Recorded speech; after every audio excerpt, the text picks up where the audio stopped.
Odamlar bir narsani esinglardan chiqarmanglar. Umuman esinglardan chiqarmanglar. В любом случае ko'kosh пострадавший. В любом случае ko'koshni qorni yo'q. Qorni ko'koshniki yo'q. Ochilib ketgan yara ko'koshda, boshqalarda emas. Так что ko'kosh unaqa bo'lgan ko'kosh oldin nima bo'lgan ishi yo'q. Hozir главный situatsiyada ko'kosh пострадавший. Intervyu berib, birovni qoralash, oqlash keragi yo'q. Главное, ko'kosh tuzalib ketsin, и все.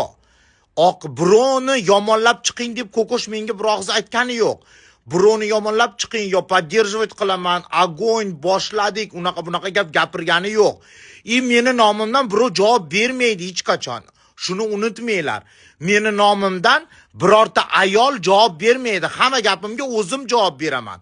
Birovdan so'rab olishni keragi yo'q, odamlar. Hozir o'sha opaga ham aytdim. Biz deb gapirmang. Men uchun javob bermang. Men ertaga yomon bo'lib qolaman. Men uchun javob bermang biz deb 100 marta aytdim. Men o'zim uchun o'zim javob beraman. Gapirgan gapimga, boshqa narsaga hammasidan o'zimdan so'rab olinglar. Birovdan so'rab olmanglar.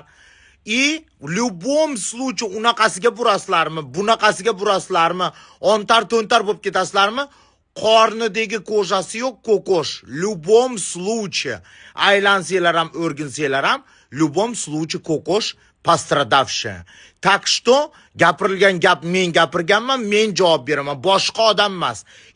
Ba'zi birlar biz deb gapirmanglar, iltimos. Intervyu berib yotgan ba'zi bir aktrisalarga ham ishonmanglar. Boshida ham yo'q, o'roqda yo'q, ketmonda yo'q, chiqib olib intervyu berib yotibdi. U yerda men chiqarganman, men nikros deganman, men janjal ko'targanman, men chiqarganman birinchi. Meni istoriyalarimdan ko'rib qolib, borib qolgan ayollarga ishonmanglar.